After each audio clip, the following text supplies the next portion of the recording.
falling down those standings, aren't we? Yeah, I guess.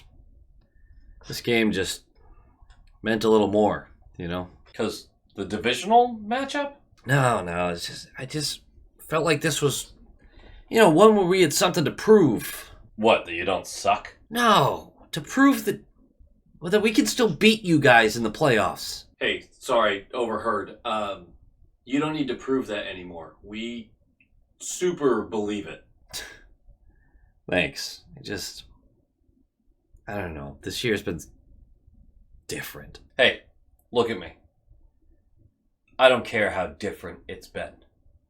You could break the pelvic bone of every Bruins player. You could light Swayman's head on fire at the beginning of every period. The league could decide that you will play every shift down 2 men. You are still the last team that I want to see in the first round of the playoffs. I don't tell you this enough, but I really love our relationship. I wish you were dead. Low quality fans of a high quality Bruins team. That is not a dub. How am I supposed to make this video and it not be negative? You know, the whole relentless optimism thing gets really hard when they keep stripping me of everything I can be optimistic about. Dang, it's fine. We'll make it work. First of all, apologies. Something happened a couple days ago. Derailed some things. More stuff happened on top of it. No details necessary, but I'm back. I have some catching up to do. Get my life straightened out again. But we're fine, and I'm back. So I appreciate the concern that was showed. I should have sent more messages out. I was a bit distracted. But everything's good. We're groovy. We're great. We're back to it. The Rangers game. Yeah. I managed to watch it later on. The loss put you at 3 losses in 4 games. You hate, which is now 4 and 5. You hate to see that because you're talking about really winnable games against really bad teams. And when you lose games like that and you've lost 3 or 4 and then you go into the arena of a really good team, that loss hurts even more because now you've lost 4 or 5 and then so on and so forth. That loss against the Rangers basically guarantees that the Lightning are passing you. They have 5 games at hand or only 2 points behind, so they're for sure going to catch you.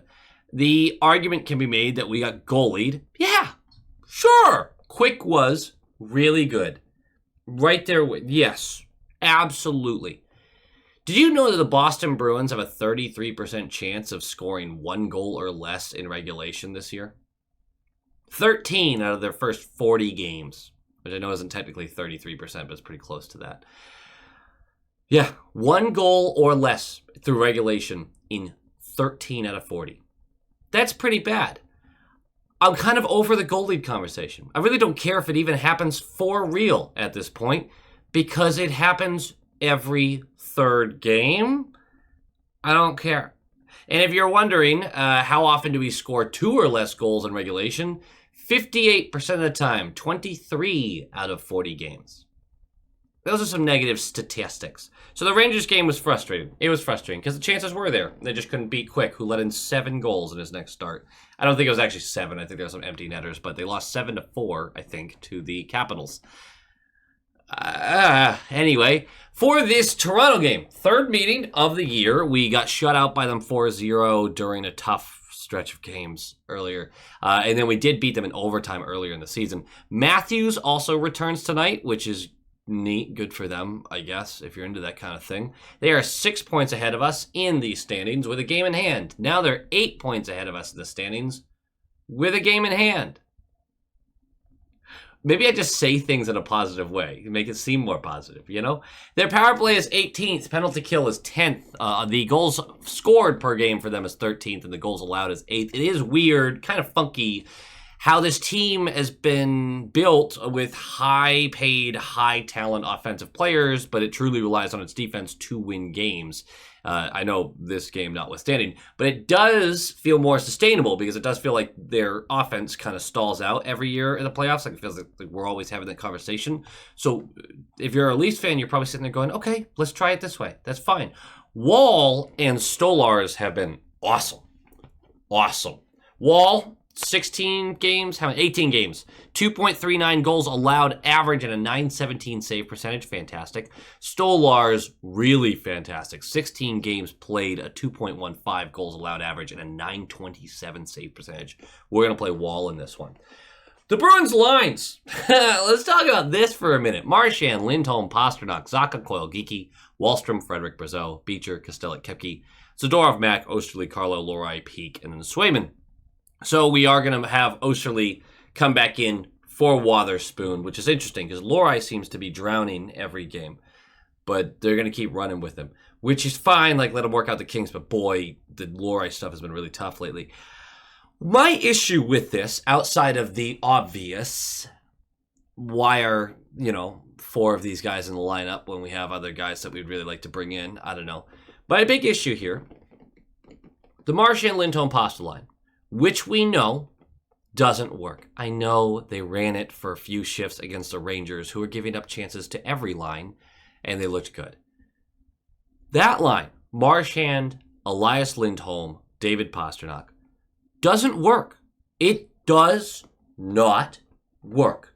We tried it earlier in the season when we absolutely should have tried it, and it looked awful. And then they went back to it after splitting them up for a little while. They kept with it way too long, but I get it. You got to let chemistry build, everything like that. They get away from it. Then they went back to it for a very small amount of time, and it looked like shit again. You keeping up with me here? And then they said, screw it, we're not doing it anymore. And then the Marchand, Lindholm, Coyle line was like, all right, this looks kind of good. And then, of course, the geeky Zacha Pasta line, all right, that has some nice moments. I wouldn't say this is a great top 6. No one would. But they were definitely looking better than the Marchand, Lindholm, Pasternak line. Starting this game with that line, it made me question everything about Joe Sacco. Because he was in the room. He was on the side of the ice. He watched all of it. I mean, these are the moments. I'm just a dumb hockey fan, man. I'm an armchair GM. I'm every bit as dumb as every other idiot that watches hockey. We're all dumb. Every single one of us. Not you. You're pretty smart. You're pretty smart. Like, comment, subscribe. Nailed it. No, you know what I mean.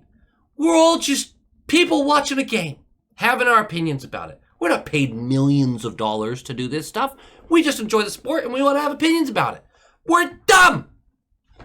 So then why is it when an NHL coach, interim coach or not, does something like this? Like, why do we feel so brilliant? Dude, this is dumb. You know the line doesn't work. And through the first period, that line fumble fucks its way through every shift. Allows 2 goals against. Like, it was abhorrent. And finally, like, midway through the second, I think that's what it was, they switched off that line. But it was so bad. And anyone who had watched the Bruins this year, in the room or not, could have told you, that's a bad idea. What am I missing here? Help me. Someone explain it to me like I'm a 5-year-old child. Because I don't understand why there's some things that are proven, that have gone through the theory and all that good stuff. It's a proofed fact. I'm not saying these words correctly. It's fine. Why are we going back to them when we know it doesn't work? When it's factual, this does not work. Bah! I don't get it. There's plenty of stuff I yell and rant about that I'm not going to end up being right about. I know that. But hey, maybe with all of the tape, all of the video evidence of this line not working, someone could have gone, hey, whoa, that doesn't work. But it looked good against the Rangers for a second. Everyone has looked good against the Rangers for a month and a half. If my 8-year-old son, who is hypothetical, is absolutely dunking on folks on the soccer pitch in Little League, I'm not going to go to a varsity coach and be like, he looked good out there. You should put him on this D1 varsity level college soccer team. Obvious things are obvious, you know? Yeah. They did share a graphic before the game. I need to start talking about this game because we're already way into this video. They shared a graphic before the game, breaking up the 40 games of the season so far into 10 game chunks, 1 through 10, 11 through 20, so on and so forth. And the statistics go along with it. Only games 21 through 30 ended up in a winning record with 7-3. By the way, those games were the games where we didn't play a single playoff team through that stretch. I'm pretty sure that's correct. I haven't double checked, but I know at least 8 out of the 10 were not playoff teams. The other 3 10-game stretches were 500 or worse. And yeah, one of them was like 5-4-1, but that's 500. That's 500. You lost a game in overtime, that's still 500. The team's given us a lot of hints. A lot of hints. I gotta believe. You do have to believe in this team. The problem is you have to believe in the team because there's a lot of big contracts that aren't movable. So you gotta believe. You gotta believe. Kostelic signed an extension, which is cool. 1.5 mil for 3 more years. It's a fine deal. I wish he would take about half as many penalties as he does. But as an energy fourth line guy, great. If his game goes to hell, you bury that. It's not a big, like, I'm not worried about that roster spot at all. I'm pretty happy with that signing. I'm fine. Like, I'm not, yeah. All right, yeah. We don't need to say a bunch about that. Let's talk about this game. Let's talk about this game. Puck drops in 30 seconds into the game. Pasta walks over the blue line, takes a wrister from the top of the slot. It goes post, off the back of Wall, and trickles towards that red line until Wall swipes it out. I just wanted to point this out because I feel like I felt like all you guys felt, which was can't buy one. Just can't buy one. Can't buy one. This Bruins team cannot buy a goal. And through the first 3 minutes of the game, the Bruins looked pretty dang good. Good shifts, good offensive pressure, good forechecking. 3:29 in, the Leafs are now having their first buzzing moment in our zone. First shift where they're really pressuring. And Lindholm blocks a Marner shot, and he goes to collect it on the right wall. Remember, Elias Lindholm, Hampus is still week to week. He gets there first. He's the first one to the puck. Matthews lifts his stick, allows Marner to come in, collect it off the wall while those two are tied up, and he skates into the right circle. We have 4 Bruins on that side of the ice. That means there's one more defender out there somewhere. Unlucky for us, it's David Pastrnak up by the blue line, who is not going to go with McCabe as he cheats down into the slot, receives this pass, and goes high corner on Swayman. It's 1-0. Less than 4 minutes into a division game where you really need to win this. You really need to win this. Elias Lindholm, first to the puck. First to the puck. We're going to say that a few times this one. 4:42 in. Frederick feeds Wallstrom with speed down the left wall. He takes his zone, then cuts in. Puck handles through the defenseman. And as he's skating into the slot and kind of towards the bottom of that right circle a little bit, not like quite there, but he goes through those players. He's parallel to the goal. Wall goes down too early. And he's down low. There's so much room on top of him. So much room above him. Wallstrom can't elevate the puck. Just flings it right into the outstretched Wall. It's great save by Wall. But boys, another moment where you go, this team can't finish, dude. This team can't finish. It's fine. 7:48 left. Nyes goes for holding. What an idiot. Nyes. What a loser that guy is. Power play for the Bruins. Not a shot on the power play or even the threat of one. Never even, considered trying to score on this power play. That was a little existential dread. It's fine. Second period starts. And 3:37 in, the Leafs dump the puck in. McAvoy gets there first. He gets there first behind the net. He gets there first. Time and space. Whips it across the boards. Doesn't even think about it. Time and space. Whips it.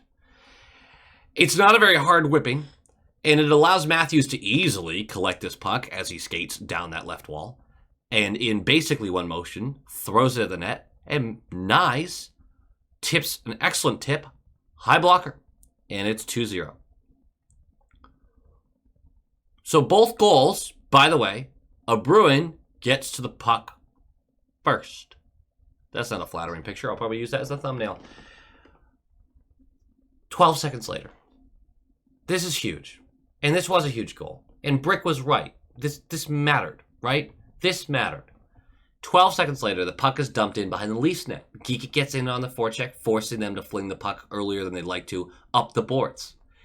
You know, forcing them to make that mistake. See the connection there? Coyle gets there, wins the board battle, and sends it to the net front. Wall can't locate it initially as there is a bit of a forest of legs in front of him, but who is there is Zacha. And he punches this to Geeky, who's got a wide open backdoor tap in, flings it in. It's 2-1. It's a huge goal because we're in the game still. All that 2-0 was deflating. We got it back right away. And then 7 minutes left, a free chance for Riley off a deflected shot. Swayman is down, net's open, but somehow the puck hops on Riley. He doesn't get a shot off. This was an easy goal. In this moment, I go, that's right. That's right. We might lose to this team sometimes in the regular season. We do. And we lose to them sometimes in the postseason. Not in a 7-game series, but in individual games. But the universe, when it's the Bruins and the Leafs, they hate the Leafs. The universe hates the Leafs when it's Bruins-Leafs. I literally in that moment went, oh my gosh, that's right. The universe is on our side. I forgot about that. We can win this game. That's literally where my mind was at. Is that pathetic and stupid and dumb? Maybe. I enjoyed it though. 4:45 left. Lori is tripped up by Nylander. We're going to the power play. And my fantasy team got some negatives on there too because Nylander went to the penalty box. Bad boy. On this power play, Elias Lindholm, smartest play I think he's made in weeks. Weeks! He goes for high sticking 20 seconds into it. So now it's 4v4 for $1.40. And the Bruins don't have to use their absolute dog water power play. Pretty smart, I think. I think that was intentional. Anyway, 1:16 left. Freddie wins a faceoff in the right circle. The 4v4 is done. We're back to 5-on-5. And this is after the Leafs had iced the puck, which is, it's nice to see this come to fruition after an icing. Puck gets back to McAvoy, who pump fakes the man in front of him, goes down the right wall, and smoothly gets this puck to Frederick, who somehow got lost in the shuffle here. He's in the slot, and he's going to beat Wall blocker side. It's 2-2. It's 2-2. You're going into the third period. It's 2-2. It's tied against a division rival who's leading your division. It's 2-2. Going into the third. This game's so winnable, man. It's so winnable. It's so very winnable. And instead of us coming out looking like a team that's primed to win this game, we are the very opposite. 3:43 in, the Bruins on their heels pretty badly through the whole first 4 minutes, basically. I mean, it's a great breakout from the Leafs D zone. We got the puck deep once, and they're going to come up ice. And it's just a 2-on-2. It's not even that dangerous. It's a 2-on-2, right? Like, we see those all the time. Tavares down the right wall. He tries to feed Nyes, who's in the slot. Carlo reaches for it. It was reachable and somehow just doesn't get the puck. It just glances off of his stick. And so he's now at the bottom of the right circle, just in no man's land. And Nyes gets to collect this one-on-one versus Swayman. It's a crazy behind-the-back play. It's crazy. It's so good. It's 3-2. It's such a great goal by Nyes. And yet I still sat there and went, that was the big save, Swayman. That was the $8 million save we needed. That was the one. It wasn't an unsavable shot. It wasn't something that you were screened on. It wasn't anything like that. It was a crazy good goal. But that was your Hellebuck, your Ottinger. Like, that was your save. That was the price point the contract put you at. That was the save. Is that super fair? I honestly don't know anymore. I think I'm losing the plot with Swayman. I think I'm losing the plot. I don't know what to think right now. And it's okay. We're going to get back there. 4:17 in. Pasta. It's his turn to answer back. It's just, we're talking 30 seconds later. And Tavares has the puck after the Bruins turn it over. We're in their zone, but the Bruins turn it over. Tavares collects the puck. He's at the top of the right circle, just watching the world move around him. And I'm sure he's waiting for a good breakout pass, not realizing that there's still a Bruin in the offensive zone behind him, which is David Pastrnak. Pretty much the only Bruin you need to ever be aware of at any given time when you're defending. So Pasternak's going to come up behind him, strip the puck right off of his stick, skate into the high slot, and he's going to go Sniper Rooney and jeez! Top blocker, corner, post, and in, baby. It's 3-3. I'm so deep back into we're getting this dub bucket, it's insane. I'm so deep in it. Deep end of the Olympic pool in it. I'm ready for such a great bounce back win after losing 3 of 4, after just embarrassing ourselves offensively. This was the game. 20 seconds later, Lohrei gives up a bad 2-on-1 after missing a puck to keep it in and not getting on his horse to catch up to it. And luckily, McMahon, when receiving this pass, wide open the slot, misses the net wide. And I go, the universe hates the Leafs. It's ours. This is our dub. This is our dub. Less than a minute after that, the puck's against the back wall. Charlie McAvoy gets there first. He gets there first. To be fair, Matthews is draped on his back. He's all over him. McAvoy gets there first. Matthews hits him and puts him down to one knee. I think McAvoy might have been trying to play with his skate. I'm not entirely sure what the play in McAvoy's mind was here. But Matthews hits him down to one knee, collects his puck easily. And not only does he collect it and make a play, he collects it and pauses. McAvoy isn't even able to recover in time. Like, Matthews gets to sit there and make a decision and sees that Nyes is, and I really don't blame a lot of the other defensemen. You should be playing to the whistle and all that kind of stuff. But it was so clear to me that Matthews was, with pressure on his back. I know I criticized him for not moving the puck quickly earlier, or for moving the puck too quickly earlier, but he had time and space, which should be communicated to you by your friends and also your own awareness of what's around you. But your friends, your teammates, who I hope are your friends. But in this situation, you have a guy draped all over you, smacking you with a stick. Clear the puck. Anyway, doesn't do that. Matthews then gets to see that Nyes is skating into the slot untouched. Easy pass, beats Swayman blocker side, and it is going to be 4-3. His first career hat trick for Matthew Nyes, and a damn good one at that. Like, the kid really deserved it. It was really good. My confidence may have been shooketh at that point. 9:01 left. Geeky's going to go for high sticking. We're going to go penalty kill. It's a very important kill, and we do kill it, which is great by them. And then 2:05 left. Empty netter by Marner. They're going to go up 5-3. 150 left. A block shot from the corner. It's 6-on-5 for us. This will be our first 6-on-5 goal all season, and we get it in a loss. The puck is lost in like a scrum. He gets punched out by Zaka. Tupasto gets the empty net. It's 5-4, and then another empty netter. This time it's Matthews making a diving play, so it's 6-4. It's fine. Positive thoughts. Game notes. Yeah, the best the third line has looked in a long time. A really good third line game. I thought Wallstrom looked good. I thought Brazeau looked good. I thought Frederick looked pretty good. So that's a really positive development. I was actually pretty happy with the bottom 6 overall. That is the only positive game note, and I apologize for that. I just miss Carlo, the old Carlo. I know that the people who think he sucks forever are out in the world right now, and they're really, hammering their drums. But Carlo was an elite defensive defenseman for years. I mean, he genuinely was. Like, I know that his mistakes were glaring, but that's usually what a defenseman is when they make a mistake, it's especially glaring. But he was an elite shutdown defenseman and was utilized as such and was effective. I mean, any analytic would tell you that as well. He was elite defensively.